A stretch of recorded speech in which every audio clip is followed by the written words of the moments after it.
We are now learning, as we often do, when a Bruins season ends in an untimely manner, that these guys were dealing with a lot of injuries. Don't want to talk about it. Shut up. Do not want to talk about it. I don't care if both groins were hurt. It doesn't make any difference to me. If you wanted to tell me that you were hurt during the course of the season, tell me that you were hurt. Don't tell me after the fact. Don't be a baby. Don't be a wuss. Get the hell out of my life. Thank you. Thank you very much. I appreciate that. Well, Mike, it seems like now with the Bruins with losing, and it seems like they're building in the excuses. Not only is it the injuries, but yesterday, and I think this comes from the coach, was now they were a team that overachieved, and they didn't even have expectations of making the playoffs, which at the beginning of the season I thought they were a playoff contender, maybe not a Stanley Cup contender. But the message in that locker room seems like, well, we weren't even supposed to be in the playoffs, so it was a successful season. How do you feel about that? You know, it's a good point, Wiggy. I mean, they really didn't have the material to go much further, if any. Maybe they could have gone to a seventh game. Maybe they could have won a seventh game, but they're not a Stanley Cup team right now. And we knew it going into last season. We knew it when Bergeron and Krejci left, that the Zacha-Coyle duo was not going to be one of the top tandems of top six forwards in the league. And they were good. They were better than we expected. And they're still going to be fine players, but they're in the wrong roles. And they were in the wrong roles in October. They were in the wrong roles in April. And they'll be in the wrong roles in next September if they don't have somebody else to replace them. And that would be unfortunate. And you could start the year with your expectations being checked at the door. So I'm hoping that Don Sweeney and company realize that the biggest need is for a premium center. I don't know if this kid Poitras is going to be that good. You've got to find somebody who can get the job done immediately if you want to knock on some serious opportunistic doors in the near future. But without that, without replacing those centers, it's going to be a tough go. So, Mike, that's the major change that you need this offseason, not a change in coach? No, I mean, I think the jury still is out on this coach. I mean, 7 too many men on the ice penalties is just unacceptable to me. It's just like head scratching. He seems to be, I mean, trying to be a little bit tougher, a little bit firmer, and I don't know where he's going to be in the long run. But I don't think this team, with a new coach, under the present circumstances, could have gone a lot further. And I think he needs the benefit of the doubt. Clearly, his regular seasons have been remarkably good, and but we all know that that's not the real measurement of success. It comes in later stages of a year, and he's going to have to prove in the near future, but that he can do it. But he also needs to be given the opportunity to do it with a team that's, fully loaded. And it looked like they were fully loaded last year, but apparently they were. Hate to say this, but the couple guys were hurt. Bergeron was out for a few games, and he mismanaged things. Ullmark shouldn't have been the goaltender for every game in that Florida series, or almost every game. And so give him another chance, I think. Is the goalie rotation experiment over? Get this Swede out of here as fast as you can. Put him on the fast bullet train to New York or wherever else he wants to go. It's time to go. They picked him up for nothing. They signed him to a contract. They paid him a lot of money. He was very good.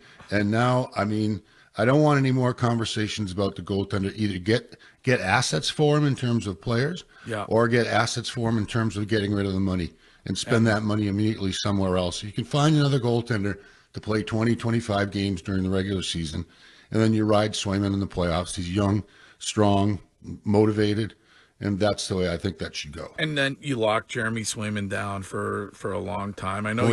I think you like to do 25-year deals with goaltenders.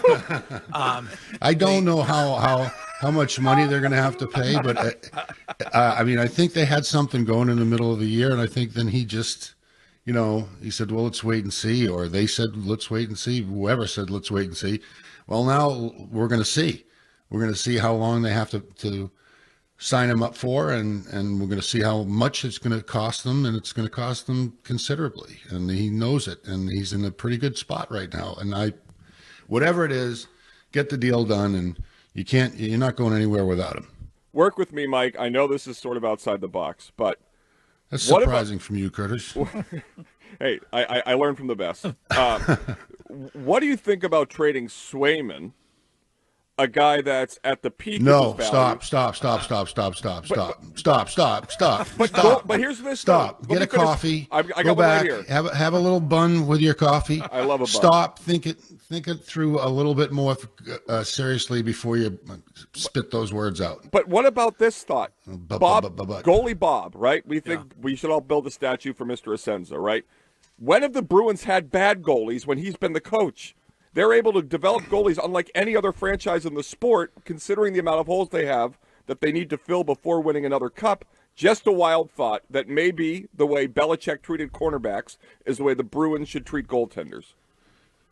Goalie Bob hasn't stopped a puck in a long time. And he's not going to stop one anytime soon. And Swayman does it with, whether it's been goalie Bob's influence or not, he's terrific. And he's the guy that's going to be in goal. And goalie Bob can work with the second goaltender, as well as spending a little time with Swayman to fine-tune his already terrific game. And the Bruins shouldn't have anything to worry about in goaltending with Swayman there for the next 10 years. All right, Mike. So we'll move on from the Sway. Good question, Curtis. But with the offseason and the money that the Bruins they're going to potentially have, what about guys like, how hard do you go after guys? I brought this up. Steven Stamkos, the kid, Elias Lindholm, the Reinhardt. Like, how aggressive should they be in changing or maybe really adding to a new look of what their top six forwards look like? It's the primary goal of the offseason. I'd rather go with the younger players, the guys that just get to free agency, than somebody like Stamkos, who is, I don't know what his age is now. He's got to be in his 34. Talking about it yesterday. He's 34. It's like it's not a young kid. I mean, if you think that's the final piece of the puzzle, but I'm not going to race out there to sign Stamkos until I find out who's tossing him the puck from the middle part of the ice. And so I think that's the first and foremost goal of the Bruins in the offseason is to fill the voids in the top two center positions and another winger if they can find it.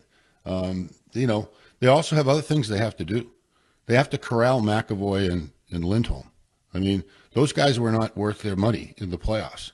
And McAvoy, I think, is a great competitor, but he's like a wild stallion. He's running all over the place. And Lindholm needs a firecracker up the butt somewhere along the line. He can't be just – looks like everything's just hunky-dory to me for him. Well, I think he was a number one defenseman a little while back, and now he's just I don't know. He doesn't seem to be committed enough. But you were spot on, I think, on this show when you talked about the lack of defensive-minded coaches on this staff. Yeah, and I still feel that way, but those two guys aren't going anywhere. They have long-term contracts, and they're going to be there, and they're a really critical part of the equation here to get this team to move forward. Then they have to jettison the deadwood. They're not going to be able to keep JVR. They're not going to be able to keep Grzelcyk now. He's constantly hurt, and hasn't been able to play through the playoffs successfully. Maroon's probably gone, but I suppose if you could get him for a song and have him use his pom-poms in the locker room, that's not a bad thing. But they need to get rid of these the deadwood, and then that you can do that and successfully replace them. And they've got some guys like Geekie and Frederick that have stepped up. They can fill out middle six roles and be okay. But first and foremost, find a way to get somebody that can, steer the ship from the center position. 508 Texter wants me. I think this comes up all the time, and I mean, if you own a sports franchise, I think you do want to be as successful as you can. But 508 Texter wants me to ask if you think the Jacobs want to win a cup, or are they happy with round one, round two of the playoffs? Round one, round two of the playoffs is I don't know how the money shakes out as much as I once did, but those are the rounds that guarantee you a pretty successful financial season. And the Jacobs family has been ready, willing, and able to spend to the absolute cap of the NHL salaries over the last however long it's been since it's been in place. So you can't fault them. That's the only thing you can ask from the owners is, a free hand and the money to spend to build your team. And they have given it freely over the last decade and then some to whoever was running the show. And so at one time you could have said that it was, they were stingy or whatever, really, watching the dollars flow. But now that's not the case. It's just you can only spend so much, and they've allowed the management to spend as much as they possibly could legally. Mike, I don't know how often this happens in the NHL, but we've seen it with New England where they made a mistake and tried to hire a guy that was a defensive-minded guy to coach the offense. Is there a change that you see them making at the coaching position, especially bringing in a coach that is a defensive coach that maybe played at the NHL level that comes in that can help McAvoy and Lindholm and the rest of those guys? I think that's I do think that's an important component when I look at it. I mean, sometimes you have enough guys that have been around the game long enough to know different positions, whether they played forward or defense, but I'm looking at an Achilles heel here. Those guys are so critical. They're going to play each about 24, 25 minutes a night, which means their productivity has to be, apparent. And they haven't been particularly apparent over the course of at least this last playoff season. And I thought, McAvoy really can skate, he can shoot, he can do everything, but it seems to be random at times. He seems to be rambunctious. And defense has to be read and react and control, know when to go, know when to fold them. And he doesn't seem to have that under control. The other guy, as I mentioned, he just looks like he's just whistling Dixie. He just needs a size 12 up his butt. Mike, we've been arguing about and this. He's earned it. We've been arguing about this all morning long, but there was a video that surfaced online of the guys on a flight going somewhere, enjoying some adult beverages, playing a dice game. I don't know if you've seen it yet. It seems like it's Brandon Carlo is the focus of the video. Wiggy's upset that these guys look like they're having a great time immediately after losing on Friday. I have no issue with that. I think that a lot of teams probably go on a trip of this type immediately after their departure from the postseason. Where do you fall? The season's over. I don't remember ever having a celebratory dice game or whatever when it was over. I remember a few tears once in a while, but I don't remember immediately afterwards. I mean, I don't know the timing of this thing. It's hard for me to judge. Less than 48 hours, Mike, and it looked like they were celebrating like they just won the cup. It's more than 48 hours. No, the video's from yesterday. We talked about this a little bit yesterday because we played some audio from David Pasternak where he was expressing that this team, it sounded like he feels like you were talking about Jim Montgomery, that he feels like this team overachieved. Like they weren't even expected to make the playoffs is what he sounded like. And that's Wiggy's issue, is that fans are upset with the exit and these guys don't seem to be. I hear Wiggy's point here more than I hear Courtney's point. I mean, guys, there's a whole bunch of reactions when you lose. I mean, first of all, there's the disappointment, there's the sadness, and there's just the reflection on how did it happen. And then in a little while later, because there's no other choice, it's just let's move on. I mean, you have to move on, but you still, at least I did, I had this hollowness in the pit of my stomach. And I wasn't ready, and I don't ever remember being ready to, within 48 hours, go out and get on a private plane and play dice. But then again, I wasn't a multimillionaire at the time. Maybe I would have changed my mind if I could have flown a private jet to the Bahamas and with my friends and had as Courtney says, an adult beverage. Yeah.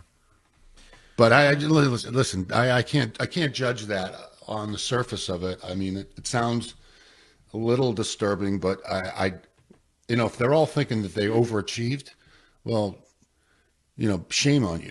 I mean, that's overachieving is when you win the cup. That's when you overachieve, not overachieving just getting past the damn Maple Leafs again in the seventh game in overtime. Last one from a texter. Why are they this texter refers to them as strangely so good during the regular season, but anemic in the playoffs? Why so different? Well, they're not built for physicality, correct? and they weren't built for, domination down the middle. And those are two things that you have to have. I mean, it's like in baseball. You want catcher, pitcher, down the middle, shortstop, second base, and center field. You got to have those guys right down the core of your lineup, and they don't have that. But give them credit for stepping up and playing, the way you should play every game to try to win during the regular season, and give them credit for having done so well over the last 2 years. But the realization is that this, and so they're saying they didn't live up to expectations. They don't have the right to do that. You and I do. We can see that they didn't have the team that they should have had, but they have to believe that they can win every game. And for them to accept the fact that they were not good enough is a little tough for me to swallow. Well, it is always our pleasure talking to you all season long. I wish this one went further, but appreciate you taking the time this morning. And we may see you Thursday morning at the Flying Bridge. Is that accurate? That's possible. Or Wednesday night. Far. Or Wednesday night. Wednesday night. Where are you going Wednesday night? Wednesday night for pregame. We are at Liam McGuire's. We would love to see you there. All right. Very good, guys. It's been a pleasure all year as always, and you guys take care, and maybe we'll see you later on this week. I don't know if you probably couldn't see it, but Shime got overly excited when you mentioned a size 12 up the butt. Oh, my God. So, Wow. I don't know. No, I got overly excited because I might actually get I'm to not meet, available, like, Shime. I might actually get to meet Milbury in person. Bongos. Yes, you never met him. You can meet him. Yeah. All right, Mike Milbury, thank you. All right, guys. See ya.